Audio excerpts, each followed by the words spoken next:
Nkhani mwatsatanetsatane ndipo muli ndine yankho seunda koma poyamba nayi mitu yake. Apolisi komanso anthu ena onyamula zikwanje alepheretsanso anthu kuchita zionetsero mu mzinda wa Lilongwe. Mtsogoleri wa dziko lino athokoza bungwe la Global Energy Alliance for People and Planet chifukwa chothandiza projekti yokolola. Nkhani zina akatswiri adzudzula ausi kamba kolola otsatira chipani cha UTM kudzatula madandaulo ku nyumba kwawo. Tili ndi izi komanso nkhani zina zambiri tikhale limodzi. Nkhani yathu yoyamba, mchitidwe wa zipolowe pandale sukukata mdziko muno pomwe apolisi komanso anthu ena onyamula zikwanje alepheretsanso zionetsero mu mzinda wa Lilongwe. Akandika chinayi izi kuchitika chaka chino chokha mu mzindawo koma apolisi sadamange munthu ngakhale mmodzi. Pemphero Malimba akufotokoza. Kumayambiriro a mwezi uno apolisi komanso anthu omwe adanyamula zikwanje adalepheretsa otsatira zipani zotsutsa boma monga cha DPP, UTM komanso Alliance for Democracy AFOD kuti achititse zionetsero zawo posakondwa ndi momwe ndondomeko za chisankho cha chaka chamawa zikuyendera. Lolemba izi zinachitikanso pamene apolisi anathira utsokhetsa misozi ndipo anthu ena amene ananyamula zikwanje anabalalitsa anthu amene amafuna kutengapo mbali pa zionetsero zomwe zinakonzedwa ndi bungwe la Center for Democracy and Economic Development Initiatives ku Lilongwe Community Ground mu mzindawo. Mwachitsanzo apolisi anathira utsokhetsa misozi pa Lilongwe Technical College pamene anthu anasonkhana motsogozedwa ndi mtsogoleri wa chipani cha UTM Adalitso Kabambe. Poyankhula ndi Times, Akabambe anadzudzula apolisi kamba kolepheretsa anthu kuchita zionetserozi. Mkulu wa bungwe la SIDED Sylvester Namiwa anati ndokhumudwa kuti zionetserozi zalepheretsedwa. Mneneri wa polisi mdziko muno Apita Kalaya anapempha nthawi asadayankhulepo pa nkhaniyi koma potherapo ndemanga wapampando wa bungwe la National Advocacy Platform Benedict Kondowe anati zimene zachitikazi zophera ufulu wa anthu ochita zionetsero. Mwazina bungwe la SIDED linakonza zionetserozi pofuna kuti nduna za mphamvu ya magetsi a Ibrahim Matola komanso mkulu wa bungwe la Malawi Energy Regulatory Authority a Henry Kachache atule pansi maudindo awo ponena kuti alephera kuthana ndi vuto la kusowa kwa mafuta a galimoto limene lakhudza dziko lino. Ndipo Speaker wa nyumba ya malamulo Catherine Kotanihara analetsa mtsogoleri wa zipani zotsutsa boma George Chaponda kubweretsa nkhani ya zionetsero m'nyumbayi. Ahara anati achaponda sadatsate ndondomeko ya nyumbayi koma achaponda auzantola nkhani wathu Mercy Matonga kuti izi nzokhumudwitsa. Tinavomereza 1993 kuti tikhale multi-party. Tinachoka 31 years ya one party state. Choncho zambo ufulu zonse zimene zilipo rule of law, freedom zoti anthu azitha kuchita zionetsero ndi zina zonse zofunikira ziyenera ku malemekezekera. Tidakali ku nyumba ya malamulo nduna yona za mtengatenga Jacob Hara yati boma likufuna kuonjezera misewu ya mdziko muno ndi makilomita oposa 9,000. Ahara amapereka ripoti pamene ntchito yomanga misewu ikuyendera mdziko muno. Mercy Matonga anayankhula ndi Ahara.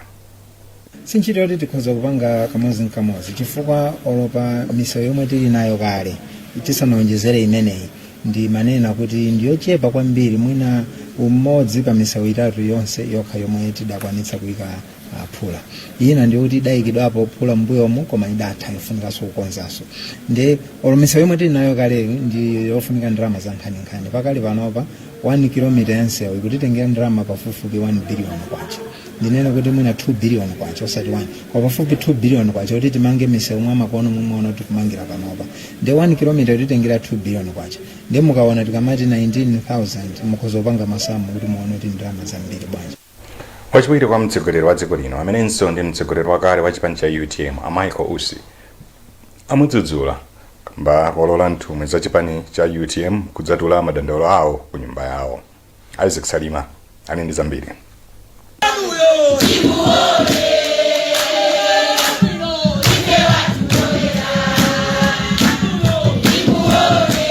Nthumwi zina za chipani cha UTM la Mulungu zidakumana ku nyumba ya Usi kumudi muzida Blantyre zimene zidabwera kuzafotokoza nkhawa zawo zokhuza mmene zinthu zikuyendera mchipanimu.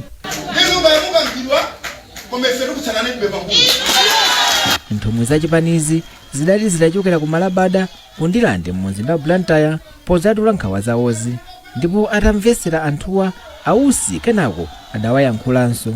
M'mawu awo ausi adati adalepheretsa ulendo wawo umene adakonza kuti apite ku Luchenza mboma la Tcholo ndi cholinga chofuna kukumana ndi anthuwa. Wachiwiri mtsogoleri wa dziko linoyu adauza anthuwa kuti adikirire pamene iwo akulingalira pa zimene akuyenera kuchita pa nkhani zokhuza ndale. Nkhani ya chipani, nkhani ya ndale, kuti ndiyenda bwanji, mudikire kale. Ndipo potirapo ndimanga pa izi amene amayankhulapo pa nkhani za ndale a George Chaima adati ausi akuyenera kumvetsetsa kuti iwo ndi ndani mchipanichi. Ine mwina ndikhoza kunena kwawo sikuti akhale omasuka kuwafotokozera otsatira chipani cha UTM, komanso akhale auza mtundu wa Malawi zoona zenizeni pa maganizo awo ene akuganizira nkhani ya chipani ndi cha UTM, chifukwa akakhala chete izi zipitirirabe kuyika ming'alu mchipani chimenechi. Woyankhulapo wina pa nkhani za ndale Awanda Funkhuche adati ausi akuyenera kumafunsa adindo mchipanimu asadachitise mikumano ngati zomwe akuchita Dr. Michael Usi ndi zolakwitsa, chifukwa wina aliyense amene ali ku chipani akamati akupanga msonkhano pamene pakhale makaka a chipanicho kapena pakhale zolankhula zotsogolera za chipanicho, zonsezi zimayenera kuti zizichitika movomerezedwa ndi anthu amene akutsogolera chipani. Amene amayankhulira chipani cha UTM a Felix Njawala sadapezeke kuti athirepo ndimanga pa nkhaniyi. Ausi sadachita nawo msonkhano waukulu wa chipanichi umene udachitikira mu mzinda wa Zuzu pamene nthumwi za chipanichi zidasankha adindo atsopano motsogozedwa ndi mtsogoleri watsopano wa chipanichi Adaliso Kabambe. Mayi wa fuko a Monica Chakwera wadandaula ndi kuchepa kwa chiwerengero cha atsikana omwe akumakwanitsa kuphunzira mpaka ku sekondari mdziko muno. Iwo anena izi pa sukulu ya mpasa CDSS ku Phalombe pamwambo okhazikitsa masiku 16 olimbana ndi nkhanza zotengera kuti wina ndi mkazi kapena mwamuna. Daniel Zimba ali ndi ripoti. Kafukufuku wa bungwe la UNICEF amaonetsa kuti amayi pafupifupi 70 mwa 100 aliwonse komanso atsikana 42 mwa atsikana 100 aliwonse azaka pakati pa 13 ndi 17 akukumana ndi nkhanza mdziko muno. Mayi Chakwera ati pakufunika kugwirana manja pofuna kuthana ndi nkhanza zoterezi pofika mchaka cha 2030. Nduna yoona kuti pasakhale kusiyana pakati pa amayi ndi abambo pakagwiridwe ka ntchito a Jean Sendeza wati anthu akuyenera kusintha kaganizidwe kawo pa nkhani zokhuza nkhanza zoterezi. Zimene takwaniritsa zilipo chifukwa chonena kuti kuchokera mu 1995 kufika pano malamulo alipo ndithu komanso ndondomeko zimene zikutsatidwa zilipo, koma kumene kwatsala tsopano nkunena kuti anthu azindikire kuti kodi nkhanzazo ndi ziti, nkhanzazo ndi chani, chimene chocho chimene tikufunika kuti tithamangitse ngati dziko kuti nkhanza zimene tikuzikamba tsiku ndi tsiku zikhale mbiri yakale ndithu. Nayo nthumwi ya bungwe la United Nations kuno ku Malawi Rebecca Donto yati bungweli lipitiriza kuthana ndi nkhanza zoterezi mdziko muno. Pakadali pano mkulu wa non-governmental organizations Gender Coalition Network Amagi Kathewera Banda wasindika zakufunikira kwa mambowu. Ndizofunikira chifukwa kuti tikunena kwa anthu kuti azindikire kuti kuno ku Malawi kuli nkhanza zimene zikuchitika, ndipo azindikire kuti wina aliyense ndi mdindo onesa kuti nkhanzazi zikupewedwa komanso zikuthesedwa. Nde ichichi chinali chabwino chifukwa kuti a first lady amene abwera kuzakhazikitsa ntchito imene yoonesa ndithu ku mtundu wa Malawi kuti even boma liso ndi concern kuti nkhanza zichepe.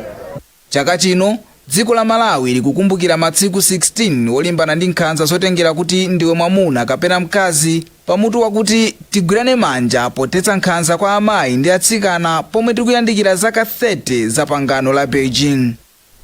Bungwe loyendetsa chisankho la MEC lakhazikitsa nthambi imene idziunika madandaulo onse okhuza zisankho mdziko muno.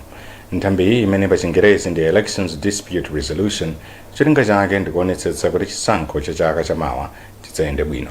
Wezi Gausi ali ndi ripoti. Poyankhula mu mzinda wa Lilongwe lolemba pamene amakhazikitsa nthambiyi, wapampando wa bungwe la MEC a Justice Annabel Mtalimanja ati ntchitoyi ithandizire kwambiri kupereka chikhulupiriro kwa anthu pa zotsatira za masankho. Iwo ati kudzera mu ntchitoyi anthu azitha kupereka mavuto awo amene akukumana nawo pa nkhani ya zisankho ndipo azitha kuthandizidwa moyenerera. Amaphunzira zisankho pamakhala zochitika zambiri komanso kusemphana kapena kusamvetsetsana kumatu kapena madando ndithu zimatha kuchitika. Ndiye kukumana kwathuku ndiko kuti tikhale pansi tikonze ndondomeko kuti kodi pakakhala kuti pali madando tiyakonza motani komanso ngati pali kusamvana tikonza motani. Cholinga ndichokuti ulendowu ukhale wabwino komanso chisankho chathu chisakhale chabwino komanso kuti tisunge bata ndi mtendere. Poyankhulapo malo mwa UNDP, wachiwiri kwa mkulu wa UNDP mdziko muno Ashara Gadashu anayamikira bungwe la meki pa ntchito yabwino imene akhazikitsa pofuna kuti masankho azayende bwino. Poyankhula m'malo mwa zipani, Alinda Limbe amene ndi mlembi wamkulu wa chipani cha Afodi anati iwo ndi okondwa kamba ka ntchitoyi, komabe pali zinthu zina zambiri zimene bungwe la meki sili kuchita bwino pokhudza madandaulo ochoka ku zipani. Meeting imene ndofunika kwambiri kuti anthu tikambirane tipeze mfundo kuti tipewe zimene zikuoneka kuti zikhoza kutibwetsera mikangano kuti zisankho zathu zachamawa zisakhale zabata ndi mtendere. Pamwambo umene amakhazikitsa ntchitoyi kunabwera anthu osiyanasiyana ochokera ku zipani za ndale, mabungwe amene saboma, mabungwe akunja komanso anthu ena osiyanasiyana amene amakhudzidwa pa nkhani ya masankho.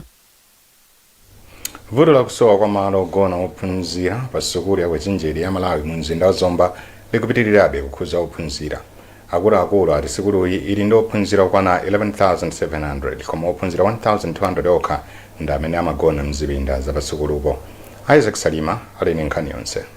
Sukulu ya Kwachinjeri ya Malawi imene inkadziwika kuti Chansa College idayamba ntchito zake chama 1960.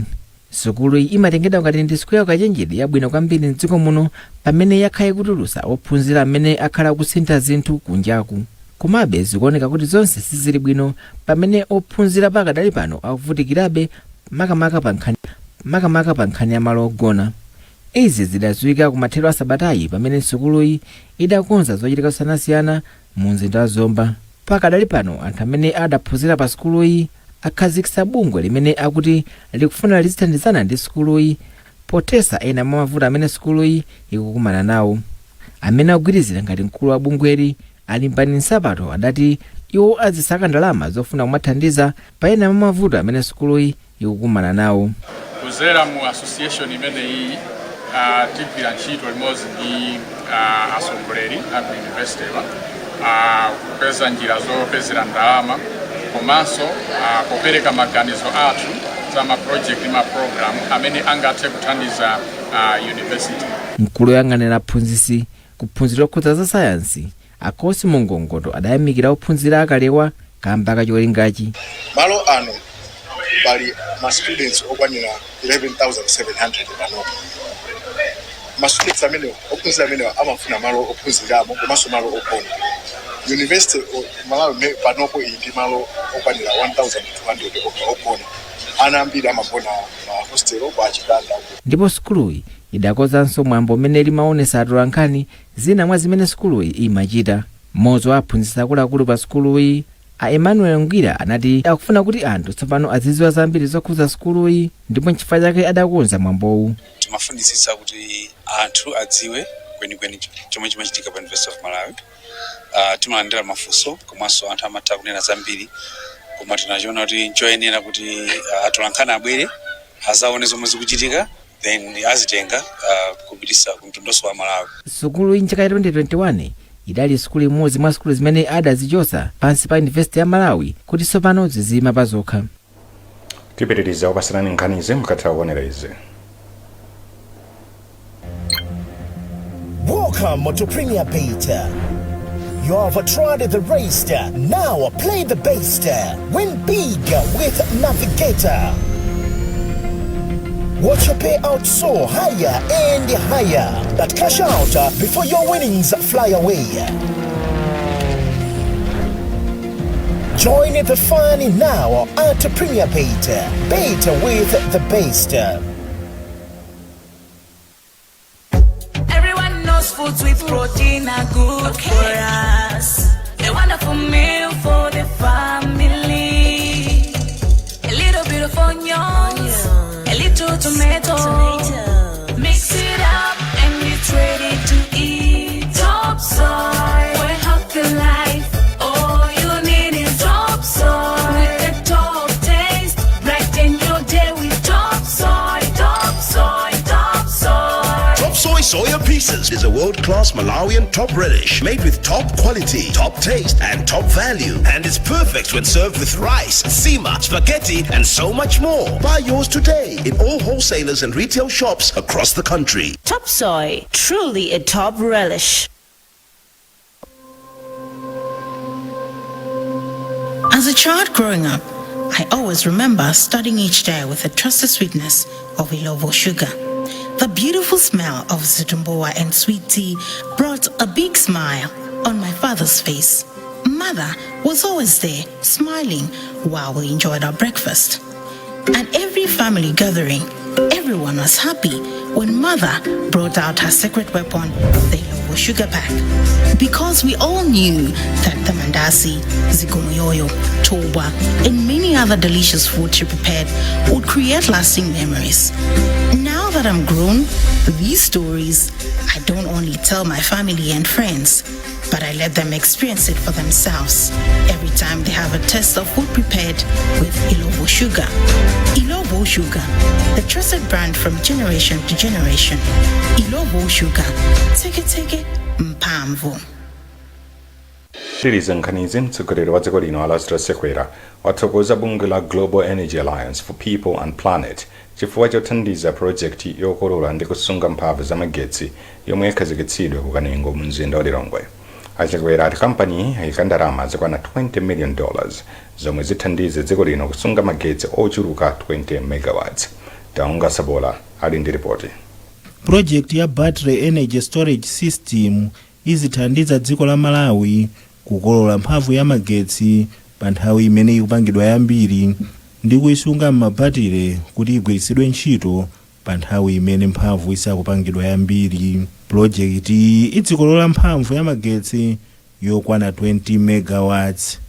Ndipo polankhula pamene amakhazikitsa ndondomekoyi, mtsogoleri wa dziko lino Alasdair Sekwera athokoza bungwe la GIAP chifukwa chothandiza dziko la Malawi pa nkhani za magetsi. Koma Sekwera anadzudzula khalidwe lowonongera dala zipangizo za Eskom. Ndiye kumangoononga zinthu za Eskom, kumadula ngakhale zitsulo za Eskom, mapolo amagetsi a Eskom, osati kuti afunuka awazanso kuti ni nkhuni kapena kuti akagulitse chani, koma nkhwidzi kuti magetsi asakhalepo. Ngati magetsi kulibe, Amalawi anyangale anene kuti boma ili lakanika pamene iwowo ndiye zimakanika. Ndipotu akuti kufuna kuonetsa kuti kukuyako nku State House komwe magetsi asowe ndiye ukadula kumtengo kumeneko. Ndipo apa mpando wa kampani ya Eskom Morgan Tembo ati project ya BES ithandiza dziko la Malawi kukhala ni magetsi odalirika. Ndiyo kungonyasidwa kuti anthu ali magetsi ndi mukadula mapolo kuti anthu asakhale magetsi. Ndeti tengeti ndiraba toche patibeti mavutikira kuti pezato timeti mena tikachire nokondekita gogo athu kumudzi magetsi tikakonzeno kai magetsi amenewo kuti anthu akhaleso magetsi ndisobeza dziko mbuyo. Ndipo wachiwiri kwa mtsogoleri wa bungwe la GIAP a Joseph Karanja Nganga athokoza dziko la Malawi chifukwa cha chidwi chake chopititsa patsogolo ntchito za magetsi.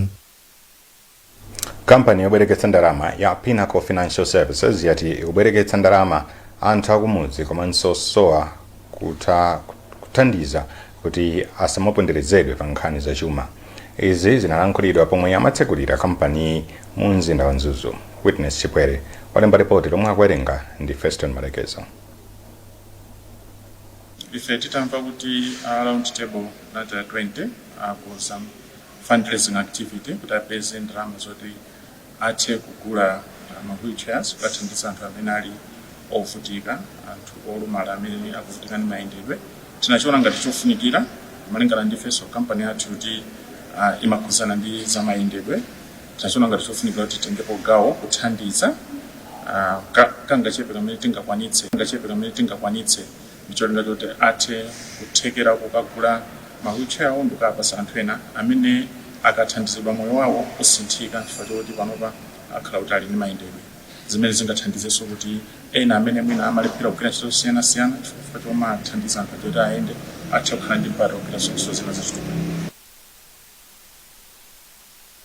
wachiwiri kwa mtsogoleri wakale wa dziko lino akhumbo kachali wapempha mtsogoleri wa dziko lino Lazarus Chakwera kuti ayankhule ku mtundu wa Malawi pa za mavuto amafuta a galimoto komanso njala zomwe akuti zakhuza Amalawi ambiri. Amalawi akhala akudandaula makamaka akuyima m'mizere kufuna mafuta a galimoto kwa mwezi pano, ndipo izi ndi chifukwa chakusowa kwa ndalama zakunja. Kuchokera ku Mzuzu, Samkalimira ali ndi nkhani yonse. Mkulu wa kampani ya Pinnacle Financial Services Douglas Kamwendo anati pomwe makampani obwerekesa ndalama kupezeka m'madera akumidzi zimathandizira kuti miyoyo ya anthu izipita patsogolo komanso mabizinesi yawo azikwerera nkumalemba anthu ena.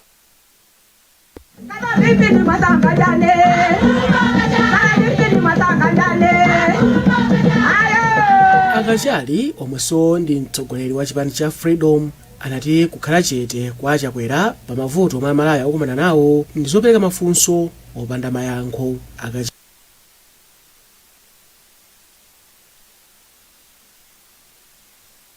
Akachali anayankhula izi pa msonkhano wa ndale omwe anachititsa pa sitolo za pa agenda kumwera kwa boma la Mzimba. Iwo anatsindika kunena kuti mtsogoleri akuyenera kukhala ndi chidwi komanso kupereka chiyembekezo pa mavuto omwe Amalawi akumana nawo ngati njala komanso kuvuta kwa mafuta a galimoto. Ndikuwapempha President a dziko lino, President Dr. Lazarus Chakwera, kuti anenepo mawu pa zovuta zimene zikuchitika m'Malawi muno, makamaka pa nkhani ya mafuta. Atipatse chilimbikitso ngati mtsogoleri wa dziko lino kuti kutsogoloku zinthu zimenezi zitha. Atipatsenso chilimbikitso pa mavuto amene akupezeka kokalembetsa ambiri akupita kubwezedwa kulibe ID komanso anthu akuyembekeza mwina iwo atalankhulapo zipereka chilimbikitso kwa ife Amalawi kuti tsogolo lathu ndilotani. Komano Akachali sadabwere poyera ngati akadalibe mu mgwirizano wa tonse ponena kuti iwowa akuyang'ana zopeza njira pa mavuto omwe Amalawi akumana nawo osati kwambiri ndale. Achakwera sadayankhulepo pa nkhani. Mlembi wa chipani cha Freedom Stephen Njovu anauza anthu aku Mzimba kunena kuti akhale pambuyo pa Akachali ponena kuti ndi wandale yekhayo yemwe alibe mbiri yakatangale. Gavana wa chipani cha Freedom kuliko cha kumpoto Fraser Chunga analimbikitsa Amalawi kuti akalembetse mkaundula wa mavoti ndi chonga choti adzavotera Akachali pa chisankho cha chaka chamawa. Anthu onse a dziko la Malawi kuti apite akalembese mene ayambire kulembesa pa 28 pano apite ndithu kuma centers akachite ntchito imene chifukwa kuti munthu amuchose pa mpando ndi voti yoti alembese. Chipani cha Freedom adachilembetsa mkaundula wa zipani mchaka cha 2017 ndipo chipanichi chinachokera ku chipani cha Peoples komano chidayamba ngati kagulu ka anthu kokonda Akachali mchaka cha 2016. Nkhani zathu ndi zomwezi koma tisadasiyane na insomero yake. Apolisi komanso anthu ena onyamula zikwanje alepheretsanso anthu kuchita zionetsero mu mzinda wa Lilongwe. Mtsogoleri wa dziko lino wathokoza bungwe la Global Energy Alliance for People and Planet chifukwa chothandiza project yokolola. Nkhani zina akatswiri adzudzula ausi kamba kolola otsatira chipani cha UTM kudzatula madandaulo ku nyumba kwawo. Muna indine ya Nkhani.